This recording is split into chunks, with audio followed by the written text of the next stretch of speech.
Chapter 3.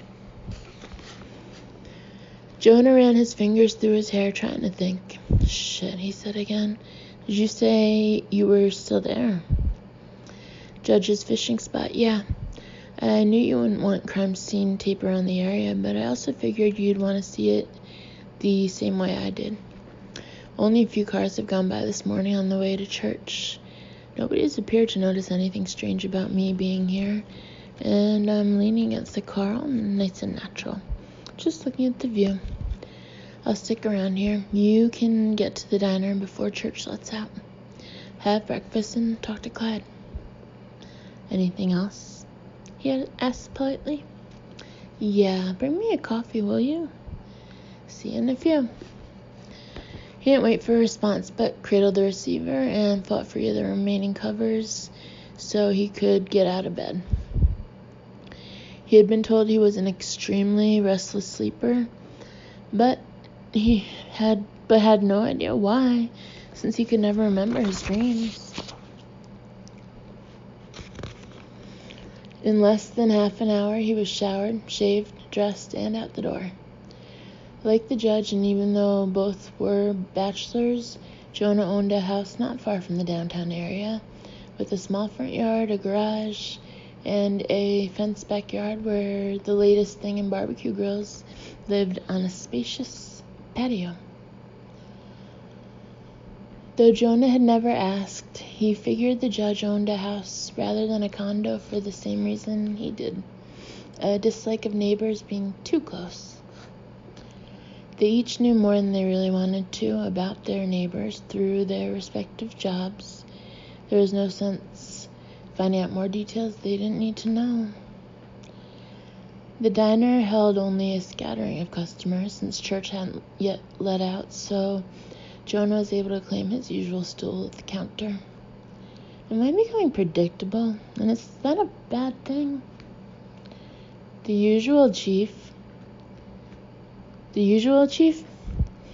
a fresh-faced waitress named Lorraine Owens, asked cheerfully as she poured coffee for him.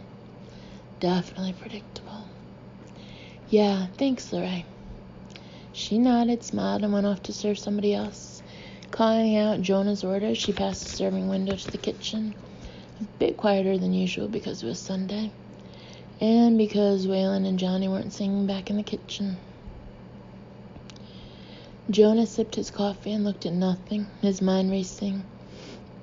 Philip Carson wasn't the sort for a joke, not like this, not when he knew how worried Jonah was about the kids disappearing, how worried the town was. So he hadn't vanished just to have fun. He didn't have family to speak of, at least not in Serenity, and if he'd been called away for a family emergency, or because of his duties as a judge, Sarah would have known about it because the station was always notified of any change to his schedule. If he had vanished, as the kids had vanished, then victimology was not going to help find either the judge or the kids. 2 teenagers attempting an elopement, and then a highly respected judge in his late 40s who liked to fish at night? What did they have in common? Why would both be targets to be taken? They all lived in Serenity. They were all white, which was the majority demographic for the town, so possibly not something important to victimology. They'd all been taken apparently sometime before the sun rose. Jonah didn't know that the latter mattered. If he'd wanted to abduct someone, he probably would have chosen the darkness as a cover himself. And so late between midnight and dawn, there was certainly less chance of being seen or heard, especially in a little town not exactly famous for its nightlife. But the unsettlingly weird aspects were true of all 3 disappearances. It was as if those 3 people had simply vanished in an instant. No signs of struggle. In the case of the kids, there had been footprints that had seemed decidedly strange when Jonah had seen them with his own eyes. The fact that the camera had not shown them at all just added to the eeriness of his memory of them. The fact that both his watch and his cell had apparently been affected at the site where the kids had vanished, just as Sarah's and Tim's had been affected, was decidedly weird. Jonah mentally kicked himself for not having asked Sarah if the same situation existed at the judge's fishing site. Though he'd find out soon enough, he supposed. He hadn't realized he'd been lost in thought so long until a steaming plate of eggs, hash browns, and bacon slid in front of him, along with a smaller plate of toast. What the hell's going on, Jonah? It was Clyde, and he kept his voice low. Jonah glanced back over his shoulder toward the kitchen. Alex minding the griddle. Kid's a fair cook, and nobody can screw up breakfast anyhow. Where's the judge? I have no idea, Jonah replied honestly, keeping his own voice low, his tone determinedly casual. So he's just gone like those kids last weekend. That's how it looks. I'm going to meet Sarah at the stream as soon as I finish up here, so we can put our heads together and try to figure it out. Wanted to ask you if he'd said anything to you recently, if he'd noticed anything odd, strange phone calls, a car he didn't recognize parked near his house or office, anybody following him. Clyde leaned an elbow on the counter, looking very casual until Jonah met his very level, steely gaze, and reminded himself that even though he was only a few years older than himself, Clyde had served in Iraq back in the beginning. Not a word, nothing out of the ordinary. And you do know, I hope, that he didn't talk to me about those kids going missing, not the way he must have talked to you. About details I imagine you've mostly kept to yourself. Yeah, I figured. I know how to keep my trap shut too, Jonah. Do me a favor and keep me in the loop about the judge as much as you can, okay? We've known each other a long time. Jonah nodded. Appreciate it. Now eat your breakfast. You don't look much better than you did last night.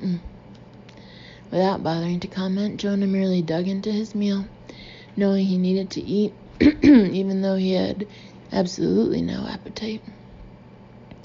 He was aware of Clyde returning to the back and his griddle, joking normally with the two waitresses working this morning and talking to Alec. And then he cranked up Waylon and Johnny, though a few notches lower than normal, in deference to it being Sunday. At least Jonah figured that was it.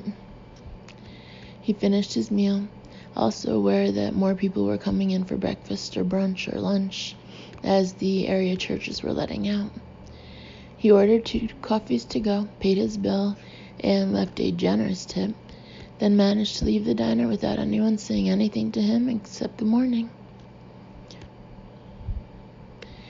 He had learned long ago that a preoccupied expression on a cop's face was enough to keep all but the most determined busybody from asking questions he didn't want to answer.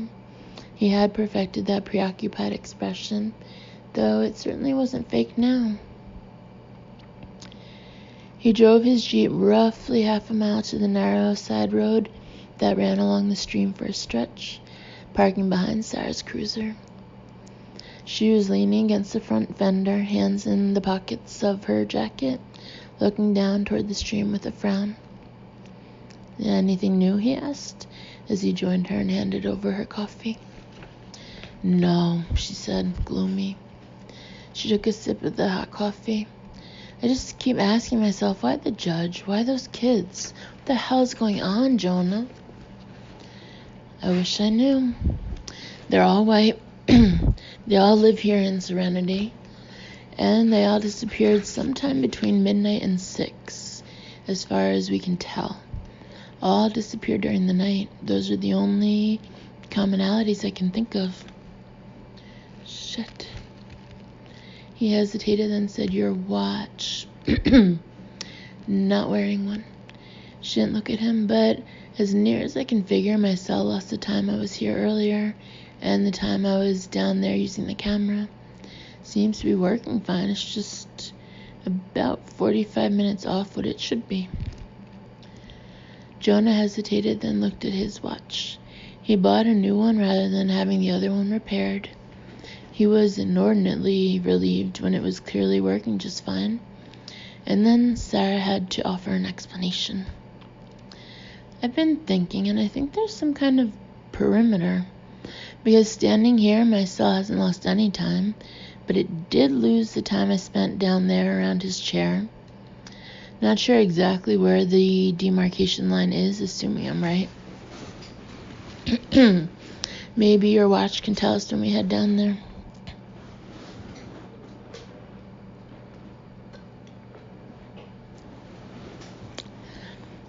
Jonah wasn't exactly in a hurry to test her theory.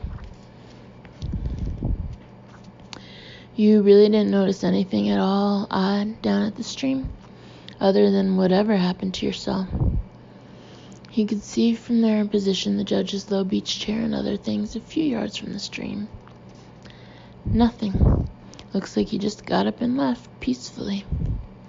Leaned his pole against his chair, left his catch in the water, his tackle box and bait can closed, and just left.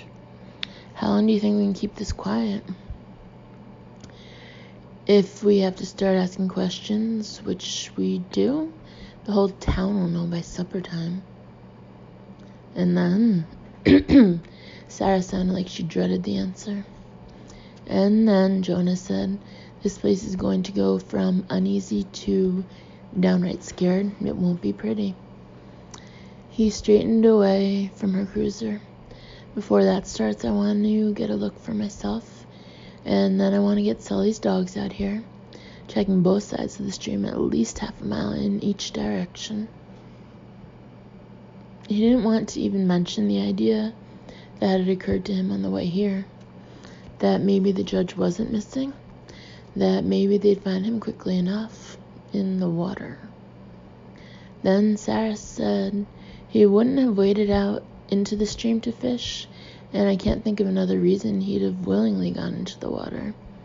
I looked as close as I could and didn't see any sign of blood on any of the rocks, like if he'd lost his balance and fell. Still, Jonah said. Yeah, still. With all the big boulders downstream and the trees felled by last winter's storms, if he did fall in, he'd likely be caught somewhere along the way. Jonah could hear in Sarah's voice that part of her would prefer to find the judge in whatever condition than have another inexplicably missing person. He didn't blame her. He felt the same. Okay, he said finally, we can be sure of a few things. The judge didn't leave a car parked by the side of the road. He wouldn't have left all his equipment and his catch behind. And he wouldn't have done that and accepted a ride from anyone. Maybe he got hurt, Sarah suggested. He got a hook through one finger last summer, remember? Yeah. But if something like that had happened, he would have made sure to let you or me know about it. That's something I'm absolutely sure of. The only way he left here hurt and without letting us know would be if he was hurt bad, unconscious. And a good Samaritan helped him but didn't report it. Her voice was steady. Doesn't sound likely. No, Jonah said grimly. It doesn't sound at all likely. As he took a step toward the stream, Sarah said, You gonna test my theory? Jonah didn't want to, but he didn't admit that out loud. He just held his wrist up and pushed the cuff of his sweatshirt back so he could see the new watch efficiently ticking away. Then walked slowly down the path toward the judge's abandoned things. When he was approximately 6 yards away from the little fishing site, his watch just stopped. May 30th. Lucas Jordan scrolled through the last page of the report in his tablet and looked across the big desk at his boss with his lifted brows. And the police chief is only now calling us in? It's happened in pretty short order. Bishop, unit chief of this special crimes unit, said, calm as always. A little more than 3 weeks, and the first disappearance had all the earmarks of an elopement, possibly set up in such a way as to throw off pursuit. No solid evidence there had been an abduction. The second, almost exactly a week later, the district judge, who likes to fish at night and knew all the details of the earlier disappearances, but an adult, and there was absolutely no sign of a forced abduction. Wherever he went, it could have been willingly.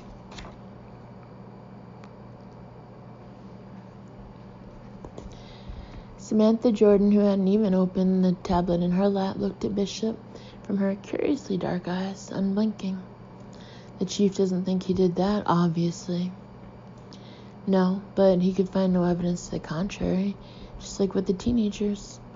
Then, 3 days later, on a Tuesday night, just after 10 p.m., a young woman named Luna Lang vanished. She left her husband at home with their sleeping infant daughter to walk to the opposite side of their apartment complex, through an enclosed courtyard, to borrow a couple of jars of baby food from a friend and neighbor. She never got there, and again, there was absolutely no sign of an abduction. Any of these places have security cameras? Luke asked. Bishop half nodded. At the apartment complex, grainy images the FBI lab is trying to enhance, but it looks like Mrs. Lang was visible, walking briskly, then passed into what's apparently a security blind spot. She never reappeared on the security cameras. How big was the blind spot? Samantha asked.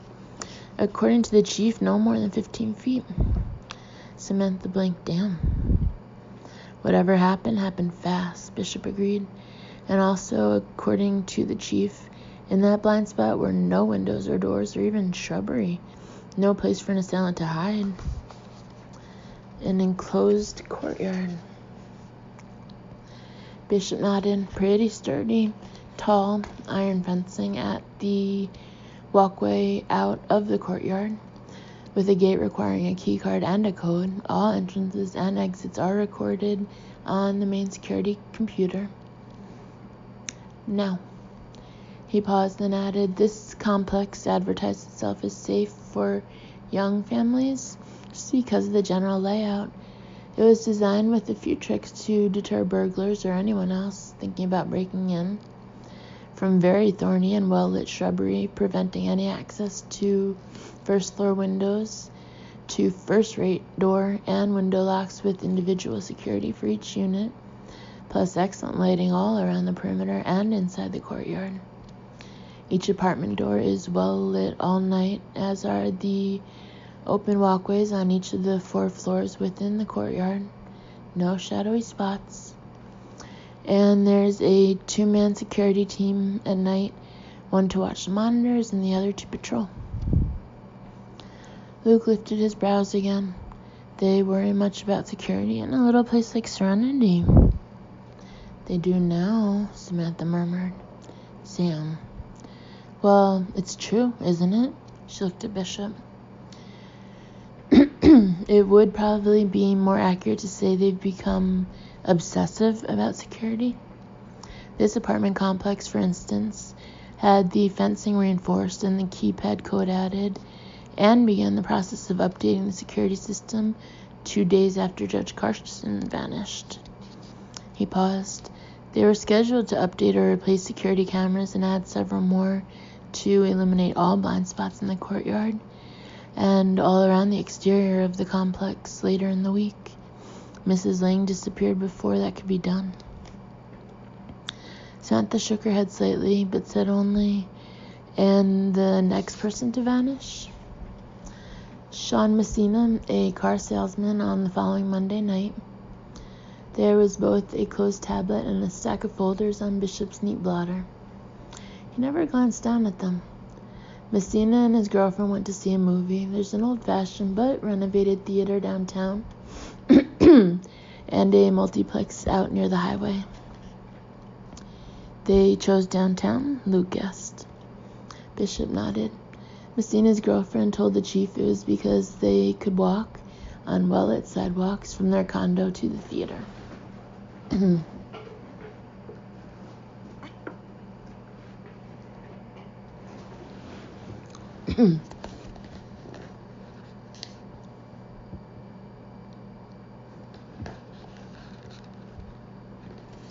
They walked there without incident.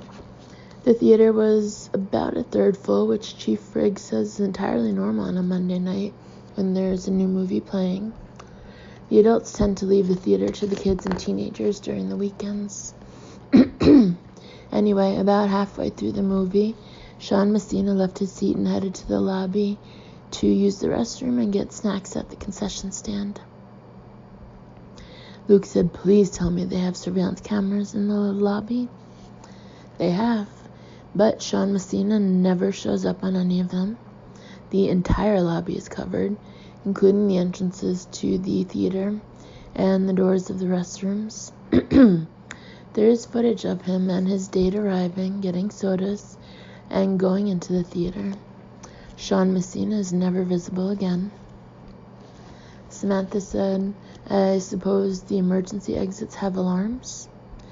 They do, and as far as Chief Friggs' technical people and the theater owner could determine, they were not tampered with at any time. "When did his date realize he was gone?" Samantha asked. "Approximately 10 minutes after he left her. The movie was still running, but she left her seat and went in search of him. She went straight to the theater owner, who apparently also acts as projectionist and usher when needed, and together they searched the lobby and restrooms. Then he wisely locked the front doors, interrupted the movie to raise the house lights, and when there was still no sign of Messina, he called the police."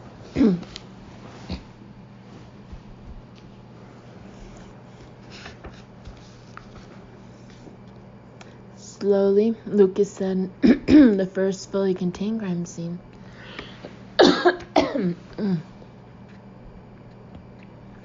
"Yes, except that there was no sign a crime had been committed. No sign of a struggle, no exterior door opened, and no sign of Sean Messina. He hasn't been seen or heard from since. The chief even brought dogs in to clear the theater before he allowed other moviegoers to leave. They were very cooperative and very shaken by what happened." "And the dogs found nothing," Luke said. "According to their handler, who was as baffled and uneasy as everyone else. As far as the dogs were concerned, their behavior clearly signaled that Sean Messina had never been in the theater."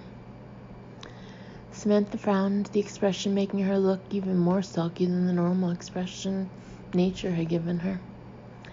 "He disappeared after he was never there."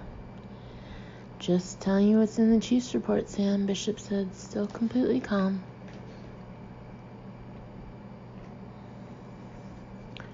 "Well," Lucas said after a pause, "it definitely sounds like our kind of case."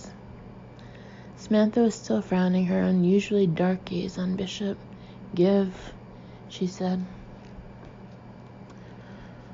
He answered her readily enough. "There's a page missing from your reports, not because I withheld it, but because I don't have it yet. All I have is the verbal report from Chief Friggs when he called me a couple of hours ago. Sometime after midnight last night, 10-year-old Vanessa Tyler apparently got out of bed to get herself a glass of ice water from the kitchen, which was not at all unusual for her.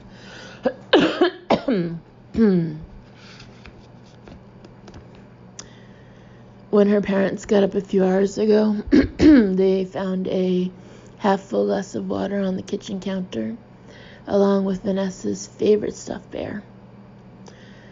Her grandmother made it for her, and she always slept with it." Bishop's gaze remained steady, but his voice had taken on a very soft, even, steely tone both the agents in front of him recognized.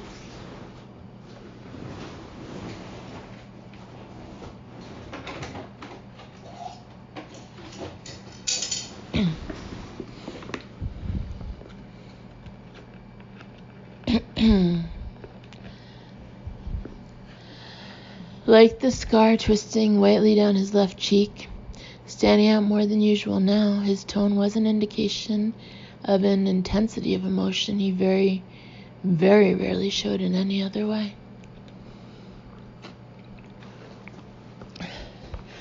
All the doors and windows in the house were locked from the inside. The security system, a good one, was active and showed no signs of having been tampered with. No screens were cut, no glass broken, but Vanessa Tyler is gone. She's the sixth victim to go missing this month, the first child, and so far there is absolutely no evidence to indicate what happened to her, or to any of the others. They're simply gone. After a long moment, Samantha said, with something of Bishop's almost preternatural calm, "Definitely a case for us."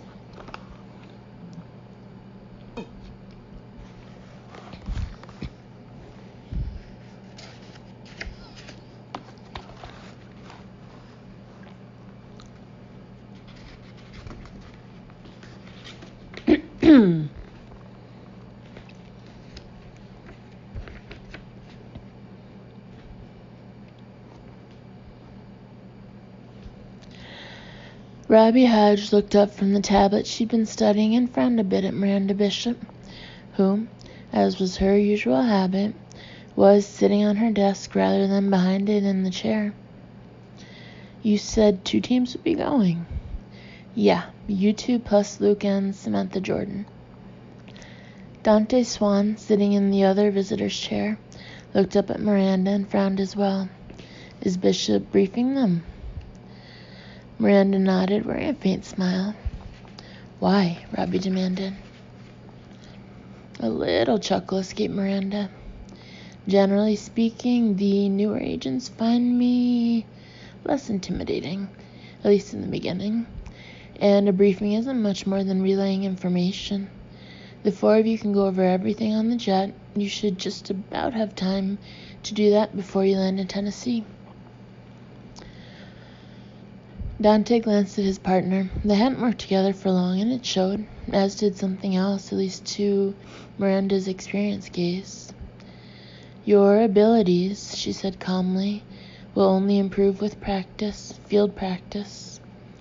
We can only go so far in the lab, and experience has taught us that agents adapt quicker and with far more control when working in the field. Maybe because then it counts." "That's what I'm afraid of," Dante muttered. "Seen any spirits yet?" she asked him. It was Robbie who said, "He has his shields up, full strength. Can't you feel it?" Miranda smiled faintly again. "I can. Don't push, Robbie." "I'm not sure I even know how," Robbie confessed. "You need to be aware," Miranda told her. "Your instincts are to reach out, even through your own shields. Born psychics tend to do that without thought or intent. It's a sense that's natural to you. Your mind, at least at the unconscious level, doesn't operate with the same constraints most of us consciously impose on ourselves."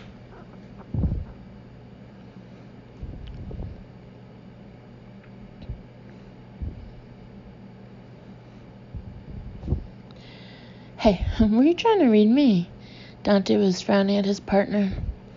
"No, not trying. I just knew your shields were up, that's all." Matter-of-factly, Miranda said, "Dante has the stronger shield between the 2 of you. He also has a tendency to keep it up as much as possible." It was Robbie's turn to frown at her relatively new partner. "You can't keep that up all the time. It takes too much energy, for one thing. And for another, with shields in the way, how will you communicate with spirits?" "I'm really hoping there won't be any," he said with some feeling. "Spirits would mean our victims are dead." Robbie looked back at Miranda. "Are you going to tell him, or shall I?" "Tell me what?" Miranda said, "Serenity is an old town, Dante. Generations have lived and died there." "So," Robbie finished, "the place is probably teeming with spirits, no matter what happened or didn't happen to our missings. Are you having fun yet?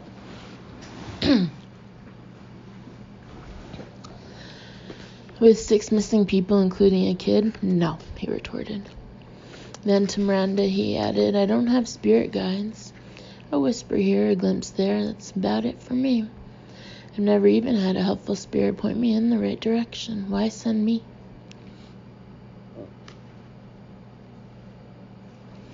You and Robbie need time to work together as a team, she answered readily. And it's our practice to put a new team with a more experienced team when we can. We don't have many teams as experienced as Luke and Samantha. They could do this without us, he objected. Samantha is scary powerful as a clairvoyant, and Luke's whole thing is finding people who are lost. We like to cover all our bases, Miranda said. Luke's ability usually hinges on whether those who are missing are frightened or in pain. If they aren't, that sense is fairly useless to him. Sam is powerful, but there have been cases where her clairvoyance wasn't helpful. That happens to all of us. As for you two, you may encounter a helpful spirit or spirits this time. And Robbie's an exceptionally strong telepath. That's not only one of the most reliable of psychic abilities, it's virtually always a good ace to have whenever gathering information by talking to people. It's cheating, Robbie muttered. Miranda was unsurprised by the comment. Being one of those psychics born with her abilities, she had learned at a very young age to keep them hidden. Even though other telepaths here at the Special Crimes Unit at Quantico had worked with her for months now, she still struggled with the discomfort of invading someone else's mind, as she called it. It's cheating, she repeated. If they don't know, if I don't ask permission, it's an intrusion. Deliberately, Miranda said 6 missing people, 2 of them teenagers, a judge, a young wife and mother, a young man with a frightened girlfriend, and a 10-year-old child. After a moment, Robbie finally looked up and met her gaze. The end justifies the means. That's not what this is about. Your abilities are just tools, like the investigative and profiling techniques you've been taught, like marksmanship and interview techniques, and how to pick a lock if you have to. Robbie smiled wryly at that. Miranda nodded, more to herself than to the younger woman. We never really know what tools will come in handy during an investigation, or which psychic abilities decide to go AWOL just when they're needed. You may not need to even try to pick up someone else's thoughts, with or without permission, because it isn't necessary, or because you tap into your abilities without even trying. That happens too, to the best of us. Dante said, does this Chief Riggs know anything about our abilities? Well, he was up here about a year ago, taking some of the courses we offer law enforcement officers around the country. He seems the type to make friends easily, and he talked to quite a few agents here. None of ours, I think, but that doesn't mean he didn't find out about the SCU. In fact, we're reasonably sure he did. Why? Dante asked. Because he asked for us. Not a first response team, not the BAU, not even the child abduction unit. Us, the SCU. And he was adamant about it. He called Noah directly. She paused, then added, Noah and I both believe there's more to this than what's in Chief Riggs' reports. He struck us both as being shaken, and he's just not the type to easily shake. People disappear, it happens, especially in the mountains. These disappearances seem odd, certainly, but what we've been told so far could easily indicate that these people, at least except for the little girl, just decided to leave and managed to do so without being seen. All within the same month, Robbie said skeptically. all in a little town that probably hasn't seen an unexplained disappearance in most, if not all, of its history, and all leaving when they were apparently in the middle of very ordinary routine activities. That does stick out, Dante agreed. Miranda nodded. We agree. Something very strange has happened and may be still happening in Serenity. Something the typical law enforcement officer isn't trained to understand or cope with. It's clear Chief Riggs knows that. How much he knows about the SCU, well, you'll find out soon enough. Grab your go bags. The jet's standing by.